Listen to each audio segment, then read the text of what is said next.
Hello दोस्तों, तो आज हम बनाएंगे बिना ओवन के और बिना ईस्ट के बहुत ही आसान तरीक़ा से बनाएंगे पिज़्ज़ा की रेसिपी। तो आप सभी का स्वागत है मेरे चैनल साबी माहली किचन में। तो अगर आपको हमारी वीडियो पसंद आती है तो प्लीज़ चैनल को सब्सक्राइब करें और बेल आइकन को ज़रूर दबा दें। तो बिना ओवन और बिना यीस्ट के पिज़्ज़ा बनाने के लिए यहाँ पर मैंने लिया है एक बड़ा बर्तन। इसमें हम डालेंगे 2 कप मैदा। वज़न से अगर आप इसे देखें तो 250 ग्राम ये मैदा है। इस स्टेज पे आपको इस बात का ध्यान रखना है कि जितना भी आप इंग्रेडिएंट्स ले वो सारा मेज़रमेंट करके आप अगर लेंगे तो आपका जो पिज़्ज़ा है वो बिल्कुल परफेक्ट बनकर तैयार होगा। तो अब इसमें हम डालेंगे हाफ चम्मच बेकिंग पाउडर और इसमें हम डालेंगे हाफ चम्मच बेकिंग सोडा। बेकिंग पाउडर और बेकिंग सोडा दोनों ही डालना ज़रूरी है। तो अब इसमें हम डालेंगे हाफ चम्मच नमक और इसमें हम डालेंगे 1 चम्मच चीनी और इसमें हम डालेंगे 1 कप दही। और अगर ऐसे आप वज़न से देखेंगे तो ये 100 ग्राम दही है। दही को मैदा के साथ अच्छे से मिला देंगे। तो मैदा और दही को मिलाने के बाद जो डो है वो थोड़ा ड्राई लग रहा है तो इसमें हम डालेंगे थोड़ा थोड़ा पानी और सॉफ्ट डो बनाकर तैयार करेंगे।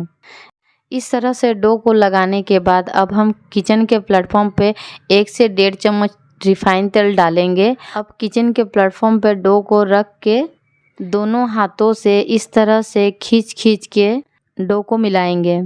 इस तरह से जब आप डो को लगाते हैं तो जो डो है वो बहुत ही सॉफ्ट और फफीनेस बनकर तैयार होता है। तो देख सकते हैं डो को अच्छे से हमने लगा लिया है। तो इसमें हम डालेंगे थोड़ा सा तेल और इसे हम इस तरह से फैला देंगे और थोड़ा सा तेल डो के ऊपर भी लगाएंगे। तो अब हम इसे ढक देंगे 1.5 से 2 घंटा के लिए। तो जब तक डो रेस्ट हो रहा है तब तक हम पिज़्ज़ा के लिए पिज़्ज़ा का सॉस बना लेते हैं। तो इसके लिए मैंने यहाँ पे 4 पके हुए टमाटर लिया है। टमाटर को मैंने पहले ही अच्छे से धो लिया है।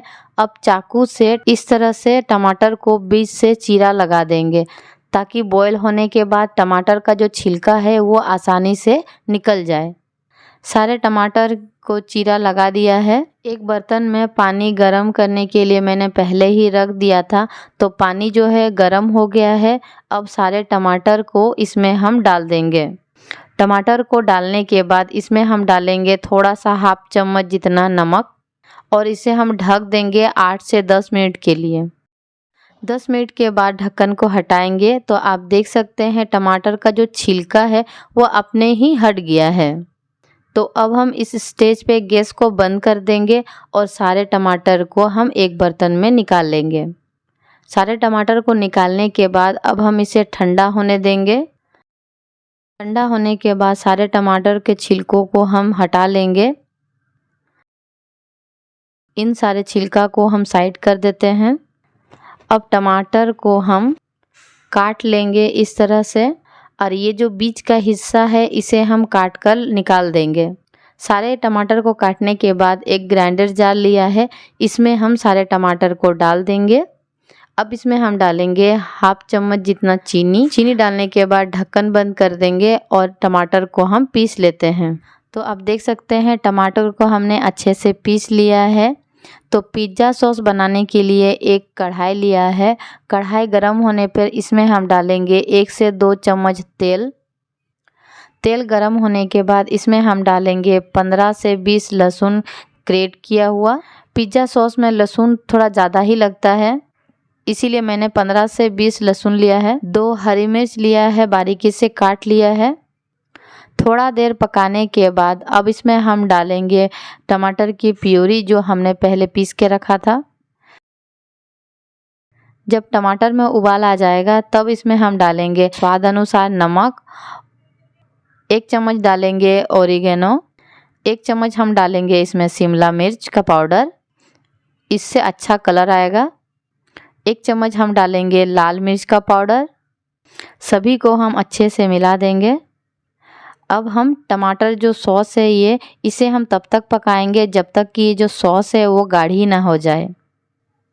2 से 3 मिनट पकाने के बाद आप देखेंगे जो सॉस है वो गाढ़ी हो गई है। इसे हम इतना ही पकाएंगे क्योंकि ये ठंडा होने के बाद और ज़्यादा गाढ़ा हो जाएगा। तो आप देख सकते हैं बिल्कुल परफेक्ट बनकर तैयार हुआ है। तो गैस को अब हम बंद कर देंगे और इसे हम साइड में रख देंगे ठंडा होने के लिए। तो यहाँ पर मैंने लिया है एक कढ़ाई, इसी में हम पिज़्ज़ा को बेक करेंगे। तो इस स्टेज पे आपको इस बात का ध्यान रखना है कि जो कढ़ाई ले वो मोटा परत का होना चाहिए। तो अब हम इस कढ़ाई में डालेंगे नमक। नमक को डालने के बाद इसे हम इस तरह से फैला देंगे। अब इसके ऊपर रखेंगे इस तरह का एक स्टैंड। तो अब हम इसे 10 से 15 मिनट के लिए गर्म होने देंगे। फ्लेम को हम लो टू मीडियम पे रखेंगे।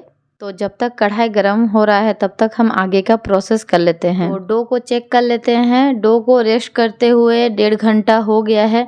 तो आप देख सकते हैं कि जो डो है वो हल्का फूल गया है और सॉफ्ट भी हो गया है।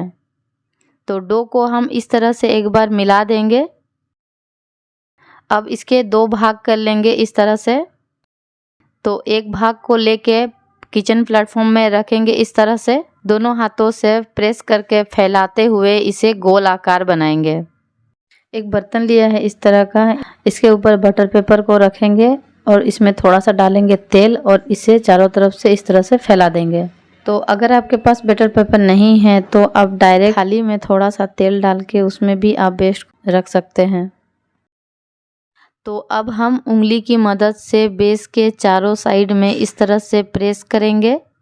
चारों साइड से इस तरह से प्रेस करने के बाद एक फोक लिया है। अब इस फोक की मदद से हम इस तरह से बीच बीच में होल कर देंगे ताकि जो बेस है वो फूले ना। अब इसके ऊपर हम डालेंगे 2 से 3 चम्मच पिज़्ज़ा सॉस, जो हमने पहले ही बनाकर तैयार कर लिया था। साइड के 1/2 इंच को छोड़ के पूरा पिज़्ज़ा सॉस को हम लगा देंगे इस तरह से। पिज़्ज़ा सॉस को हमने चारों साइड अच्छे से लगा दिया है। तो अब इसके ऊपर हम डालेंगे चीज़ हम ज़्यादा ही डालेंगे क्योंकि बच्चों के साथ साथ बड़ों को भी बहुत ही पसंद आता है। चीज़ को इस तरह से चारों तरफ से फैलाने के बाद अब डालेंगे हम ऊपर से हरा शिमला मिर्च। यहाँ पे हम हरा शिमला मिर्च भी लिए हैं और लाल वाला भी लिए हैं। अगर आप दोनों में से अगर कोई भी एक है तो उससे भी आप डाल सकते हैं। कटा हुआ प्याज लिया है थोड़ा सा। प्याज को चारों साइड से थोड़ा थोड़ा इस तरह से लगा देंगे और ऊपर से थोड़ा थोड़ा डाल देंगे कॉर्न। ऊपर से थोड़ा सा डालेंगे ओरिगेनो और डालेंगे थोड़ा सा चिली फ्लेक्स। ऊपर से और थोड़ा सा चीज़ डाल देंगे। चीज़ को इस तरह से फैलाने के बाद अब साइड में पिज़्ज़ा के थोड़ा थोड़ा सा इस तरह से तेल लगा देंगे। तेल की जगह पे आप बटर का भी यूज़ कर सकते हैं। पिज़्ज़ा को अच्छे से डेकोरेट कर लिया है। तो अब बारी आती है इस पिज़्ज़ा को बेक करने की। तो कढ़ाई को गर्म होते हुए 15 मिनट हो चुका है। तो अब हम पिज़्ज़ा को इसमें रख देंगे। ध्यान से रखेंगे क्योंकि कढ़ाई बहुत ही ज़्यादा गर्म है। तो अब हम इसे ढक देंगे 20 से 25 मिनट के लिए। फ्लेम को मैंने लो टू मीडियम पे रखा है। तो जब तक ये वाला पिज़्ज़ा बेक हो रहा है तब तक हम लोग दूसरा वाला पिज़्ज़ा को बनाकर तैयार कर लेते हैं।